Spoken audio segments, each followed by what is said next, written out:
Kisah Salman Al-Farisi, sang pencari kebenaran.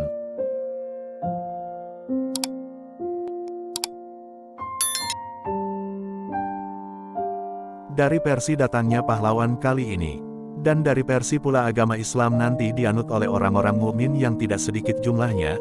Dari kalangan mereka muncul pribadi-pribadi istimewa yang tiada taranya, baik dalam bidang kedalam ilmu pengetahuan dan ilmuwan dan keagamaan, maupun keduniaan. Dan memang, salah satu dari keistimewaan dan kebesaran Al-Islam ialah, setiap ia memasuki suatu negeri dari negeri-negeri Allah, maka dengan keajaiban luar biasa dibangkitkannya setiap keahlian, digerakkannya segala kemampuan serta digalinya bakat-bakat terpendam dari warga dan penduduk negeri itu, hingga bermunculanlah filosof-filosof Islam, dokter-dokter Islam, ahli-ahli falak Islam, ahli-ahli fikih Islam, ahli-ahli ilmu pasti Islam dan penemu-penemu mutiara Islam. Ternyata bahwa pentolan-pentolan itu berasal dari setiap penjuru dan muncul dari setiap bangsa, hingga masa-masa pertama perkembangan Islam penuh dengan tokoh-tokoh luar biasa dalam segala lapangan, baik cita maupun karsa, yang berlainan tanah air dan suku bangsanya, tetapi satu agama. Dan perkembangan yang penuh berkah dari agama ini telah lebih dulu dikabarkan oleh Rasulullah Shallallahu Alaihi Wasallam, bahkan beliau telah menerima janji yang benar dari Tuhannya yang maha besar lagi maha mengetahui. Pada suatu hari diangkatlah baginya jarak pemisah dari tempat dan waktu, hingga disaksikannya dengan mata kepala panji-panji Islam berkibar di kota-kota di muka bumi, serta di istana dan mahligai-mahligai para penduduknya. Salman radhiyallahu anhu sendiri turut menyaksikan hal tersebut, karena ia memang terlibat dan mempunyai hubungan erat dengan kejadian itu. Peristiwa itu terjadi waktu Perang Khandaq, yaitu pada tahun ke-5 Hijrah. Beberapa orang pemuka Yahudi pergi ke Mekah menghasut orang-orang musyrik dan golongan-golongan kufar agar bersekutu menghadapi Rasulullah Shallallahu Alaihi Wasallam dan kaum muslimin, serta mereka berjanji akan memberikan bantuan dalam perang penentuan yang akan menumbangkan serta mencabut urat akar agama baru ini. Siasat dan taktik perang pun diaturlah secara licik, bahwa tentara Quraisy dan Ghatafan akan menyerang kota Madinah dari luar, sementara Bani Quraidah Yahudi akan menyerangnya dari dalam, yaitu dari belakang barisan kaum muslimin, sehingga mereka akan terjepit dari dua arah, karenanya mereka akan hancur lumat dan hanya tinggal nama belaka. Demikianlah pada suatu hari kaum muslimin tiba-tiba melihat datangnya pasukan tentara yang besar mendekati kota Madinah, membawa perbekalan banyak dan persenjataan lengkap untuk menghancurkan. Kaum muslimin panik dan mereka bagaikan kehilangan akal melihat hal yang tidak diduga-duga itu. Keadaan mereka dilukiskan oleh Al-Quran sebagai berikut. Ketika mereka datang dari sebelah atas dan dari arah bawahmu, dan tatkala pandangan matamu telah berputar liar, seolah-olah hatimu telah nah sampai kerongkongan, dan kamu menaruh sangkaan yang bukan-bukan terhadap Allah. Quran Surat Al-Ahzab ayat 10.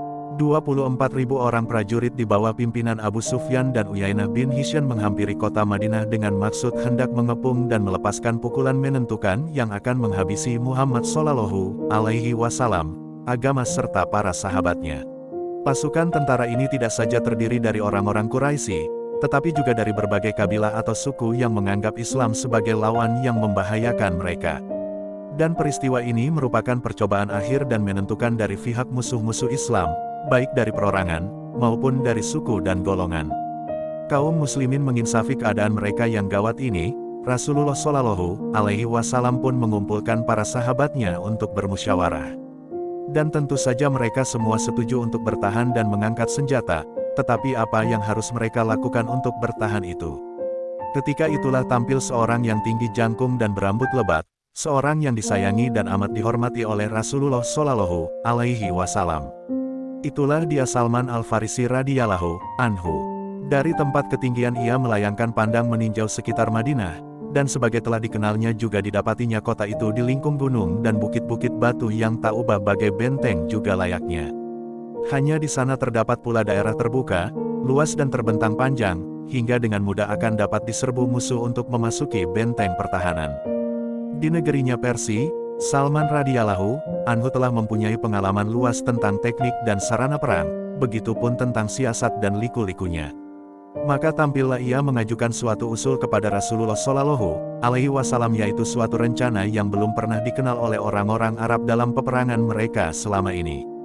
Rencana itu berupa penggalian khandak atau parit perlindungan sepanjang daerah terbuka keliling kota.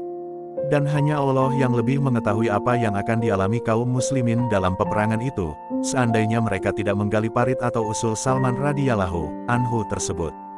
Demi Quraisy menyaksikan parit terbentang di hadapannya, mereka merasa terpukul melihat hal yang tidak disangka-sangka itu, hingga tidak kurang sebulan lamanya kekuatan mereka bagai terpaku di kemah-kemah karena tidak berdaya menerobos kota. Dan akhirnya pada suatu malam Allah Ta'ala mengirim angin topan yang menerbangkan kemah-kemah dan memporak-porandakan tentara mereka. Abu Sufyan pun menyerukan kepada anak buahnya agar kembali pulang ke kampung mereka, dalam keadaan kecewa dan berputus asa, serta menderita kekalahan pahit. Sewaktu menggali parit, Salman radhiyallahu anhu tidak ketinggalan bekerja bersama kaum muslimin yang sibuk menggali tanah. Juga Rasulullah Shallallahu alaihi wasallam ikut membawa tembilang dan membelah batu. Kebetulan di tempat penggalian Salman radhiyallahu anhu bersama kawan-kawan, tembilang mereka terbentur pada sebuah batu besar. Salman radhiyallahu anhu seorang yang berperawakan kukuh dan bertenaga besar. Sekali ayun dari lengannya yang kuat akan dapat membelah batu dan memecahnya menjadi pecahan-pecahan kecil. Tetapi menghadapi batu besar ini ia tak berdaya, sedang bantuan dari teman-temannya hanya menghasilkan kegagalan belaka. Salman radhiyallahu anhu pergi mendapatkan Rasulullah Shallallahu alaihi wasallam dan minta izin mengalihkan jalur parit dari garis semula, untuk menghindari batu besar yang tak tergoyahkan itu. Rasulullah Shallallahu alaihi wasallam pun pergi bersama Salman radhiyallahu anhu untuk melihat sendiri keadaan tempat dan batu besar tadi. Dan setelah menyaksikannya, Rasulullah Shallallahu alaihi wasallam meminta sebuah tembilang dan menyuruh para sahabat mundur dan menghindarkan diri dari pecahan-pecahan batu itu nanti. Rasulullah Shallallahu alaihi wasallam lalu membaca basmalah dan mengangkat kedua tangannya yang mulia yang sedang memegang erat tembilang itu, dan dengan sekuat tenaga dihunjamkannya ke batu besar itu. Kiranya batu itu terbelah dan dari celah belahannya yang besar keluar lambaian api yang tinggi dan menerangi. Saya lihat lambaian api itu menerangi pinggiran kota Madinah, kata Salman radhiyallahu anhu, sementara Rasulullah Shallallahu alaihi wasallam mengucapkan takbir, sabdanya, Allah Maha Besar, aku telah dikaruniai kunci-kunci istana negeri Persia, dan dari lambaian api tadi nampak olehku dengan nyata istana-istana kerajaan Hira begitupun kota-kota Maharaja Persia, dan bahwa umatku akan menguasai semua itu. Lalu Rasulullah Shallallahu alaihi wasallam mengangkat tembilang itu kembali dan memukulkannya ke batu untuk kedua kalinya. Maka tampaklah seperti semula tadi. Pecahan batu besar itu menyemburkan lambaian api yang tinggi dan menerangi, sementara Rasulullah Shallallahu alaihi wasallam bertakbir sabdanya, Allah Maha Besar, aku telah dikaruniai kunci-kunci negeri Romawi, dan tampak nyata olehku istana-istana merahnya, dan bahwa umatku akan menguasainya. Kemudian dipukulkannya untuk ketiga kali, dan batu besar itu pun menyerah pecah berderai, sementara sinar yang terpancar daripadanya amat nyala dan terang temarang. Rasulullah Shallallahu alaihi wasallam pun mengucapkan la ilaha illallah diikuti dengan gemuruh oleh kaum muslimin. Lalu diceritakanlah oleh Rasulullah Shallallahu alaihi wasallam bahwa beliau sekarang melihat istana-istana dan mahligai-mahligai di Syria maupun San'a, begitupun di daerah-daerah lain, yang suatu ketika nanti akan berada di bawah naungan bendera Allah yang berkibar. Maka dengan keimanan penuh kaum muslimin pun serentak berseru, inilah yang dijanjikan Allah dan Rasul-Nya, dan benarlah Allah dan Rasul-Nya. Salman radhiyallahu anhu adalah orang yang mengajukan saran untuk membuat parit. Dan dia pula lah penemu batu yang telah memancarkan rahasia-rahasia dan ramalan-ramalan gaib. Yakni ketika ia meminta tolong kepada Rasulullah Shallallahu alaihi wasallam, ia berdiri di samping Rasulullah Shallallahu alaihi wasallam, menyaksikan cahaya dan mendengar berita gembira itu. Dan dia masih hidup ketika ramalan itu menjadi kenyataan, dilihat bahkan dialami dan dirasakannya sendiri. Dilihatnya kota-kota di Persia dan Romawi, dan dilihatnya mahligai istana di San'a, di Mesir, di Syria dan di Irak.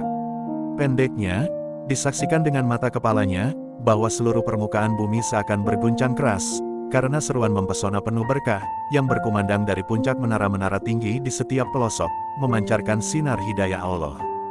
Nah, itulah dia sedang duduk di bawah naungan sebatang pohon yang rindang berdaun rimbun, di muka rumahnya di kota Madain, sedang menceritakan kepada sahabat-sahabatnya perjuangan berat yang dialaminya demi mencari kebenaran, dan mengisahkan kepada mereka bagaimana ia meninggalkan agama nenek moyangnya bangsa Persia, masuk ke dalam agama Nasrani dan dari sana pindah ke dalam agama Islam.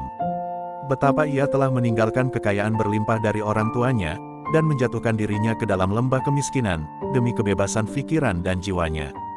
Betapa ia dijual di pasar budak dalam mencari kebenaran itu, bagaimana ia berjumpa dengan Rasulullah Shallallahu Alaihi Wasallam dan iman kepadanya.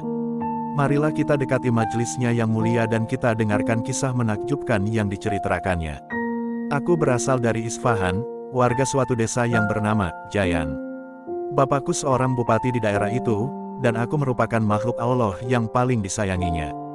Aku membaktikan diri dalam agama Majusi, hingga diserahi tugas sebagai penjaga api yang bertanggung jawab atas nyalanya dan tidak membiarkannya padam. Bapakku memiliki sebidang tanah, dan pada suatu hari aku disuruhnya ke sana. Dalam perjalanan ke tempat tujuan, aku lewat di sebuah gereja milik kaum Nasrani. Kudengar mereka sedang sembahyang, maka aku masuk ke dalam untuk melihat apa yang mereka lakukan. Aku kagum melihat cara mereka sembahyang, dan kataku dalam hati, ini lebih baik dari apa yang aku anut selama ini. Aku tidak beranjak dari tempat itu sampai matahari terbenam, dan tidak jadi pergi ke tanah milik bapakku serta tidak pula kembali pulang, hingga bapak mengirim orang untuk menyusulku. Karena agama mereka menarik perhatianku, kutanyakan kepada orang-orang Nasrani dari mana asal-usul agama mereka. Dari Syria, ujar mereka. Ketika telah berada di hadapan bapakku, kukatakan kepadanya, aku lewat pada suatu kaum yang sedang melakukan upacara sembahyang di gereja. Upacara mereka amat mengagumkanku. Kulihat pula agama mereka lebih baik dari agama kita. Kami pun bersoal jawab melakukan diskusi dengan bapakku, dan berakhir dengan dirantainya kakiku dan dipenjarakannya diriku. Kepada orang-orang Nasrani kukirim berita bahwa aku telah menganut agama mereka. Ku minta pula agar bila datang rombongan dari Syria, supaya aku diberitahu sebelum mereka kembali, karena aku akan ikut bersama mereka ke sana. Permintaanku itu mereka kabulkan, maka kuputuskan rantai.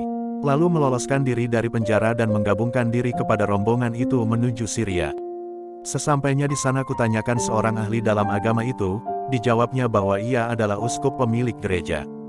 Maka datanglah aku kepadanya, kuceritakan keadaanku. Akhirnya tinggallah aku bersamanya sebagai pelayan, melaksanakan ajaran mereka dan belajar. Sayang, uskup ini seorang yang tidak baik beragamanya, karena dikumpulkannya sedekah dari orang-orang dengan alasan untuk dibagikan, ternyata disimpan untuk dirinya pribadi. Kemudian uskup itu wafat, dan mereka mengangkat orang lain sebagai gantinya. Dan kulihat tak seorang pun yang lebih baik beragamanya dari uskup baru ini. Aku pun mencintainya demikian rupa, sehingga hatiku merasa tak seorang pun yang lebih kucintai sebelum itu daripadanya. Dan tatkala ajalnya telah dekat, tanyaku padanya, sebagai Anda maklumi, telah dekat saat berlakunya takdir Allah atas diri Anda. Maka apakah yang harus kuperbuat, dan siapakah sebaiknya yang harus kuhubungi? Anakku, ujarnya, tak seorang pun menurut pengetahuanku yang sama langkahnya dengan aku, kecuali seorang pemimpin yang tinggal di Mosul. Lalu tatkala ia wafat aku pun berangkat ke Mosul dan menghubungi pendeta yang disebutkannya itu. Kuceritakan kepadanya pesan dari uskup tadi dan aku tinggal bersamanya selama waktu yang dikehendaki Allah. Kemudian tatkala ajalnya telah dekat pula, kutanyakan kepadanya siapa yang harus kuturuti. Ditunjukkannyalah orang solih yang tinggal di Nasibin. Aku datang kepadanya dan kuceritakan perihalku, lalu tinggal bersamanya selama waktu yang dikehendaki Allah pula. Tatkala ia hendak meninggal, ku bertanya pula kepadanya. Maka disuruhnya aku menghubungi seorang pemimpin yang tinggal di Amuria, suatu kota yang termasuk wilayah Romawi. Aku berangkat ke sana dan tinggal bersamanya, sedang sebagai bekal hidup aku berternak sapi dan kambing beberapa ekor banyaknya. Kemudian dekatlah pula ajalnya dan kutanyakan padanya kepada siapa aku dipercayakannya. Ujarnya, anakku, tak seorang pun yang kukenal serupa dengan kita keadaannya, dan dapat kupercayakan engkau padanya. Tetapi sekarang telah dekat datangnya masa kebangkitan seorang nabi yang mengikuti agama Ibrahim secara murni, lah nanti akan hijrah ke suatu tempat yang ditumbuhi kurma dan terletak di antara dua bidang tanah berbatu-batu hitam. Seandainya kamu dapat pergi ke sana, temuilah dia, lah mempunyai tanda-tanda yang jelas dan gamblang, ia tidak mau makan sedekah, sebaliknya bersedia menerima hadiah, dan di pundaknya ada kep kenabian yang bila kau melihatnya, segeralah kau mengenalinya. Kebetulan pada suatu hari lewatlah suatu rombongan berkendaraan, lalu kutanyakan dari mana mereka datang. Tahulah aku bahwa mereka dari Jazirah Arab, maka kataku kepada mereka, maukah kalian membawaku ke negeri kalian, dan sebagai imbalannya kuberikan kepada kalian sapi-sapi dan kambing-kambingku ini. Baiklah, ujar mereka. Demikianlah mereka membawaku serta dalam perjalanan hingga sampai di suatu negeri yang bernama Wadil Qura. Di sana aku mengalami penganiayaan, mereka menjualku kepada seorang Yahudi. Ketika tampak olehku banyak pohon kurma, aku berharap kiranya negeri ini yang disebutkan pendeta kepadaku dulu, yakni yang akan menjadi tempat hijrah Nabi yang ditunggu. Ternyata dugaanku meleset. Mulai saat itu aku tinggal bersama orang yang membeliku, hingga pada suatu hari datang seorang Yahudi Bani Quraizah yang membeliku pula daripadanya. Aku dibawanya ke Madinah, dan demi Allah, baru saja kulihat negeri itu, aku pun yakin itulah negeri yang disebutkan dulu. Aku tinggal bersama Yahudi itu dan bekerja di perkebunan kurma milik Bani Quraizah, hingga datang saat dibangkitkannya Rasulullah Shallallahu Alaihi Wasallam, yang datang ke Madinah dan singgah pada Bani Amr bin Auf di Kuba.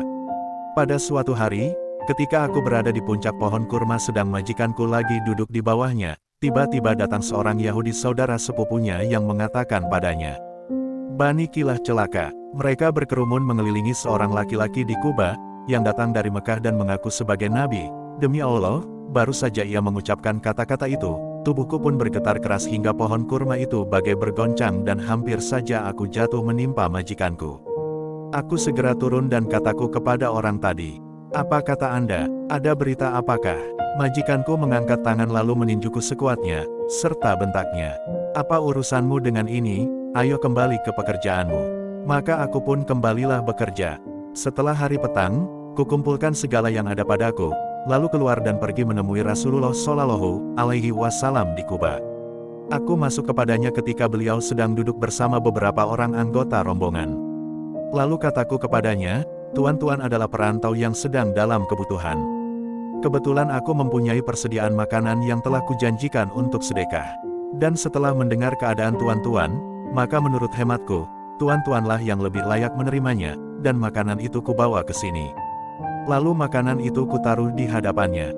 "Makanlah dengan nama Allah," sabda Rasulullah Shallallahu Alaihi Wasallam kepada para sahabatnya, tetapi beliau tak sedikit pun mengulurkan tangannya menjamah makanan itu. "Nah, demi Allah," kataku dalam hati, inilah satu dari tanda-tandanya, bahwa ia tak mau memakan harta sedekah. Aku kembali pulang, tetapi pagi-pagi keesokan harinya aku kembali menemui Rasulullah Shallallahu Alaihi Wasallam sambil membawa makanan, serta kataku kepadanya, "Kulihat Tuan tak hendak makan sedekah, tetapi aku mempunyai sesuatu yang ingin kuserahkan kepada Tuan sebagai hadiah." Lalu kutaruh makanan di hadapannya. Maka sabdanya kepada sahabatnya, "Makanlah dengan menyebut nama Allah," dan beliau pun turut makan bersama mereka. Demi Allah, kataku dalam hati, inilah tanda yang kedua, bahwa ia bersedia menerima hadiah. Aku kembali pulang dan tinggal di tempatku beberapa lama. Kemudian ku pergi mencari Rasulullah Shallallahu Alaihi Wasallam, dan kutemui beliau di Baqi, sedang mengiringkan jenazah dan dikelilingi oleh sahabat-sahabatnya. Ia memakai 2 lembar kain lebar, yang satu dipakainya untuk sarung dan yang satu lagi sebagai baju. Kuucapkan salam kepadanya dan kutolehkan pandangan hendak melihatnya. Rupanya ia mengerti akan maksudku, maka disingkapkannya kain burdah dari lehernya hingga nampak pada pundaknya tanda yang kucari, yaitu kep kenabian sebagai disebutkan oleh pendeta dulu. Melihat itu aku meratap dan menciuminya sambil menangis. Lalu aku dipanggil menghadap oleh Rasulullah. Aku duduk di hadapannya, lalu kuceritakan kisahku kepadanya sebagai yang telah kuceritakan tadi. Kemudian aku masuk Islam, dan perbudakan menjadi penghalang bagiku untuk menyertai perang Badar dan Uhud. Lalu pada suatu hari Rasulullah menitahkan padaku, "Mintalah pada majikanmu agar ia bersedia membebaskanmu dengan menerima uang tebusan." Maka ku mintalah kepada majikanku sebagaimana dititahkan Rasulullah, sementara Rasulullah menyuruh para sahabat untuk membantuku dalam soal keuangan. Demikianlah aku dimerdekakan oleh Allah, dan hidup sebagai seorang muslim yang bebas merdeka, serta mengambil bagian bersama Rasulullah dalam perang Khandaq dan peperangan lainnya. Dengan kalimat-kalimat yang jelas dan manis, Salman radhiyallahu anhu menceritakan kepada kita usaha keras dan perjuangan besar serta mulia untuk mencari hakikat keagamaan yang akhirnya dapat sampai kepada Allah Ta'ala dan membekas sebagai jalan hidup yang harus ditempuhnya. Corak manusia ulung manakah orang ini, dan keunggulan besar manakah yang mendesak jiwanya yang agung, dan melecut kemauannya yang keras untuk mengatasi segala kesulitan, dan membuatnya mungkin barang yang kelihatan mustahil. Kehausan dan kegandrungan terhadap kebenaran manakah yang telah menyebabkan pemiliknya rela meninggalkan kampung halaman, berikut harta benda dan segala macam kesenangan, lalu pergi menempuh daerah yang belum dikenal dengan segala halangan dan beban penderitaan, pindah dari satu daerah ke daerah lain, dari satu negeri ke negeri lain, tak kenal letih atau lelah, di samping tak lupa beribadah secara tekun. Sementara pandangannya yang tajam selalu mengawasi manusia, menyelidiki kehidupan dan aliran mereka yang berbeda, sedang tujuannya yang utama tak pernah beranjak dari semula, yang tiada lain hanya mencari kebenaran. Begitupun pengorbanan mulia yang dibaktikannya demi mencapai hidayah Allah, sampai ia diperjualbelikan sebagai budak belian. Dan akhirnya ia diberi Allah ganjaran setimpal hingga dipertemukan dengan Al-Haq dan dipersuakan dengan Rasul-Nya, lalu dikaruniai usia lanjut, hingga ia dapat menyaksikan dengan kedua matanya bagaimana panji-panji Allah berkibaran di seluruh pelosok dunia, sementara umat Islam mengisi ruangan dan sudut-sudutnya dengan hidayah dan petunjuk Allah, dengan kemakmuran dan keadilan. Bagaimana akhir kesudahan yang dapat kita harapkan dari seorang tokoh yang tulus hati dan keras kemauannya demikian rupa? Sungguh, keislaman Salman radhiyallahu anhu adalah keislamannya orang-orang utama dan takwa. Dan dalam kecerdasan, kesahajaan dan kebebasan dari pengaruh dunia, maka keadaannya mirip sekali dengan Umar bin Khattab. Ia pernah tinggal bersama Abu Darda di sebuah rumah beberapa hari lamanya. Sedang kebiasaan Abu Darda beribadah di waktu malam dan saum di waktu siang. Salman radhiyallahu anhu melarangnya berlebih-lebihan dalam beribadah seperti itu. Pada suatu hari Salman radhiyallahu anhu bermaksud hendak mematahkan niat Abu Darda untuk saum sunat esok hari. Dia menyalahkannya, "Apakah engkau hendak melarangku saum dan salat karena Allah?" Maka jawab Salman radhiyallahu anhu, "Sesungguhnya kedua matamu mempunyai hak atas dirimu, demikian pula keluargamu mempunyai hak atas dirimu. Di samping engkau saum, berbukalah, dan di samping melakukan salat, tidurlah." Peristiwa itu sampai ke telinga Rasulullah, maka sabdanya, "Sungguh Salman radhiyallahu anhu telah dipenuhi dengan ilmu." Rasulullah Shallallahu alaihi wasallam sendiri sering memuji kecerdasan Salman radhiyallahu anhu serta ketinggian ilmunya, sebagaimana beliau memuji agama dan budi pekertinya yang luhur. Di waktu perang Khandaq, kaum Ansor sama berdiri dan berkata, "Salman radhiyallahu anhu dari golongan kami." "Bangkitlah pula kaum Muhajirin," kata mereka. "Tidak, ia dari golongan kami." Mereka pun dipanggil oleh Rasulullah Shallallahu alaihi wasallam, dan sabdanya, "Salman adalah golongan kami, Ahlul Bait." Dan memang selayaknya lah jika Salman radhiyallahu anhu mendapat kehormatan seperti itu. Ali bin Abi Thalib radhiyallahu anhu menggelari Salman radhiyallahu anhu dengan Luqmanul Hakim. Dan sewaktu ditanya mengenai Salman, yang ketika itu telah wafat, maka jawabnya, "Ia adalah seorang yang datang dari kami dan kembali kepada kami Ahlul Bait. Siapa pula di antara kalian yang akan dapat menyamai Luqmanul Hakim? Ia telah beroleh ilmu yang pertama begitu pula ilmu yang terakhir. Dan telah dibacanya kitab yang pertama dan juga kitab yang terakhir. Tak ubahnya ia bagai lautan yang airnya tak pernah kering." Dalam kalbu para sahabat umumnya, pribadi Salman radhiyallahu anhu telah mendapat kedudukan mulia dan derajat utama. Di masa pemerintahan Khalifah Umar radhiyallahu anhu ia datang berkunjung ke Madinah. Maka Umar melakukan penyambutan yang setahu kita belum pernah dilakukannya kepada siapapun juga. Dikumpulkannya para sahabat dan mengajak mereka, "Marilah kita pergi menyambut Salman radhiyallahu anhu." Lalu ia keluar bersama mereka menuju pinggiran kota Madinah untuk menyambutnya. Semenjak bertemu dengan Rasulullah dan iman kepadanya, Salman radhiyallahu anhu hidup sebagai seorang muslim yang merdeka, sebagai pejuang dan selalu berbakti. Ia pun mengalami kehidupan masa Khalifah Abu Bakar radhiyallahu anhu, kemudian di masa Amirul Mukminin Umar radhiyallahu anhu, lalu di masa Khalifah Utsman radhiyallahu anhu, di waktu mana ia kembali ke hadlirat Tuhannya. Di tahun-tahun kejayaan umat Islam, panji-panji Islam telah berkibar di seluruh penjuru. Harta benda yang tak sedikit jumlahnya mengalir ke Madinah sebagai pusat pemerintahan baik sebagai upeti ataupun pajak untuk kemudian diatur pembagiannya menurut ketentuan Islam, hingga negara mampu memberikan gaji dan tunjangan tetap. Sebagai akibatnya banyaklah timbul masalah pertanggungjawaban secara hukum mengenai perimbangan dan cara pembagian itu, hingga pekerjaan pun bertumpuk dan jabatan tambah meningkat. Maka dalam gundukan harta negara yang berlimpah ruah itu, di manakah kita dapat menemukan Salman radhiyallahu anhu?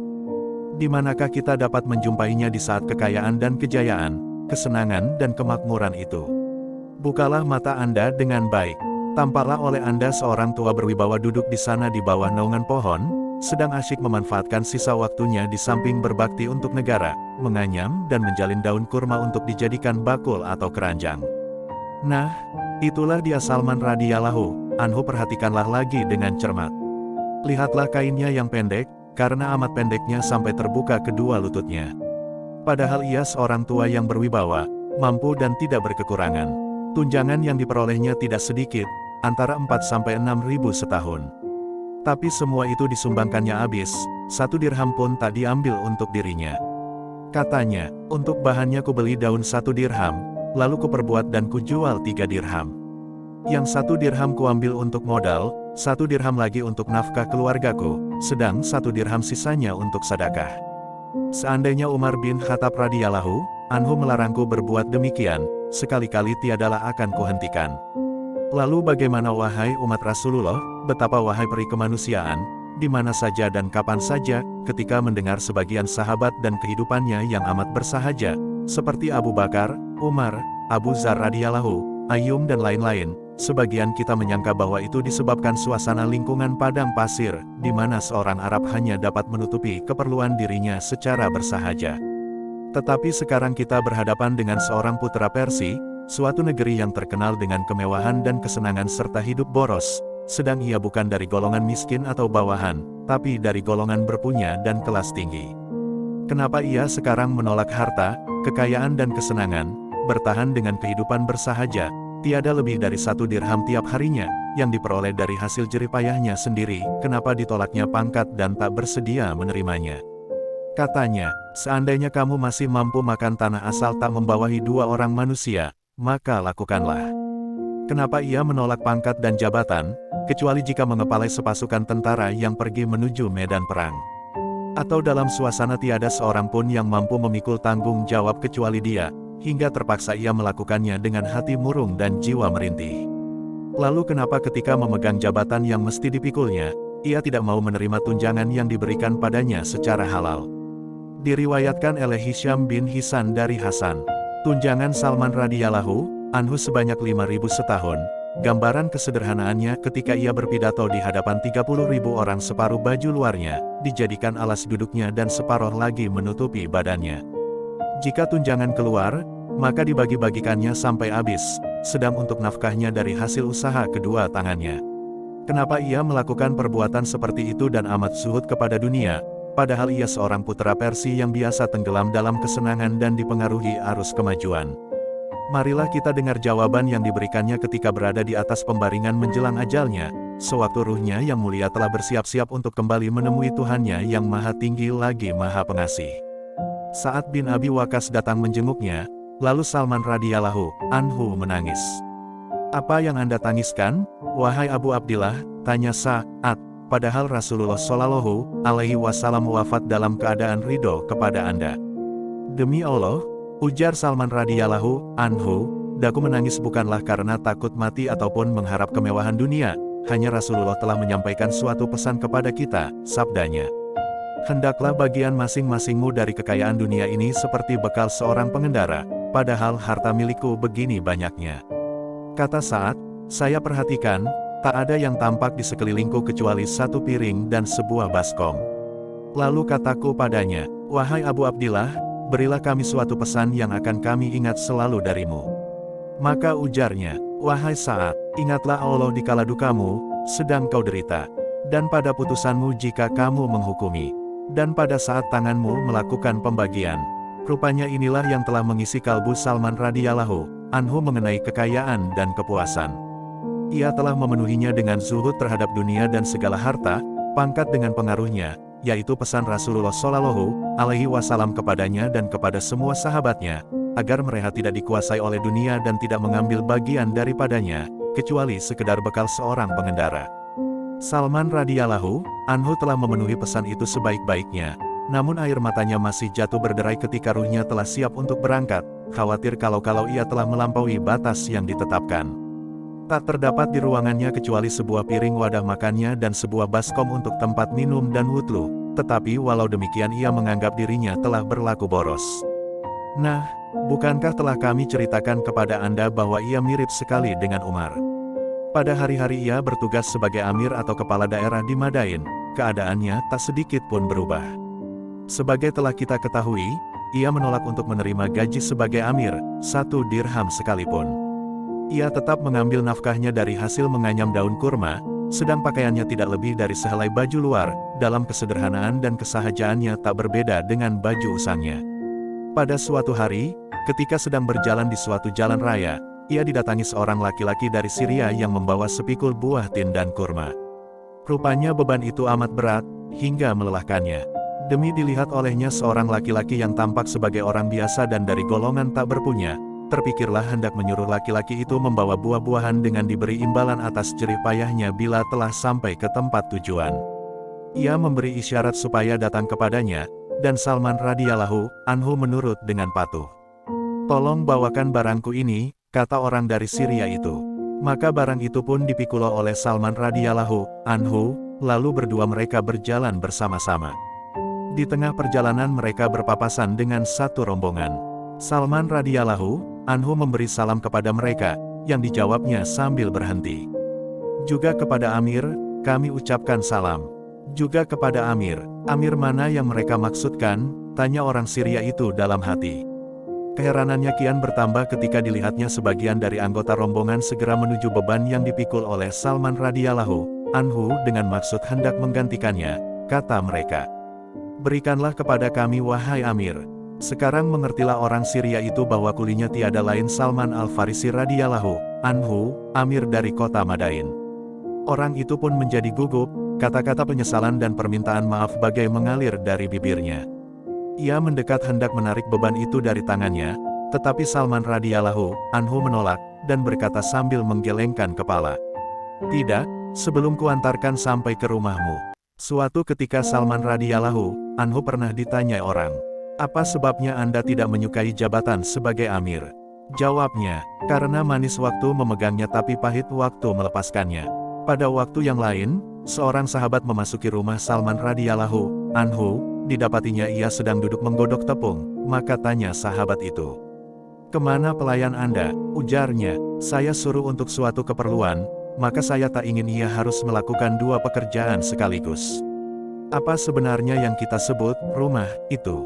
Baiklah kita ceritakan bagaimana keadaan rumah itu yang sebenarnya.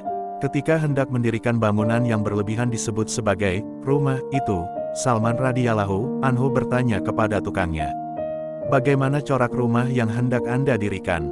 Kebetulan tukang bangunan ini seorang arif bijaksana, mengetahui kesederhanaan Salman radhiyallahu anhu dan sifatnya yang tak suka bermewah-mewah. Maka ujarnya, "Jangan Anda khawatir, rumah itu merupakan bangunan yang dapat digunakan bernaung di waktu panas dan tempat berteduh di waktu hujan. Andainya Anda berdiri, maka kepala Anda akan sampai pada langit-langitnya, dan jika Anda berbaring, maka kaki Anda akan terantuk pada dindingnya." "Benar," ujar Salman radhiyallahu anhu, "seperti itulah seharusnya rumah yang akan Anda bangun. Tak satu pun barang berharga dalam kehidupan dunia ini yang digemari atau diutamakan oleh Salman radhiyallahu anhu sedikit pun, kecuali suatu barang yang memang amat diharapkan dan dipentingkannya, bahkan telah dititipkan kepada istrinya untuk disimpan di tempat yang tersembunyi dan aman. Ketika dalam sakit yang membawa ajalnya, yaitu pada pagi hari kepergiannya, dipanggillah istrinya untuk mengambil titipannya dahulu. Kiranya hanyalah seikat kesturi yang diperolehnya waktu pembebasan Jalula dahulu. Barang itu sengaja disimpan untuk wangi-wangian di hari wafatnya. Kemudian sang istri disuruhnya mengambil secangkir air, ditaburinya dengan kesturi yang dikacau dengan tangannya, lalu kata Salman radhiyallahu anhu kepada istrinya, "Percikkanlah air ini ke sekelilingku.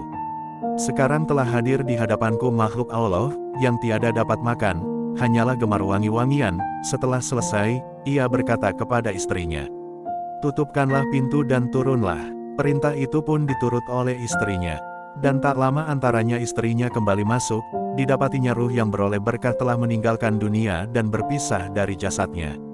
Ia telah mencapai alam tinggi, dibawa terbang oleh sayap kerinduan, rindu memenuhi janjinya, untuk bertemu lagi dengan Rasulullah Muhammad SAW dan dengan kedua sahabatnya Abu Bakar dan Umar, serta tokoh-tokoh mulia lainnya dari golongan syuhada dan orang-orang utama.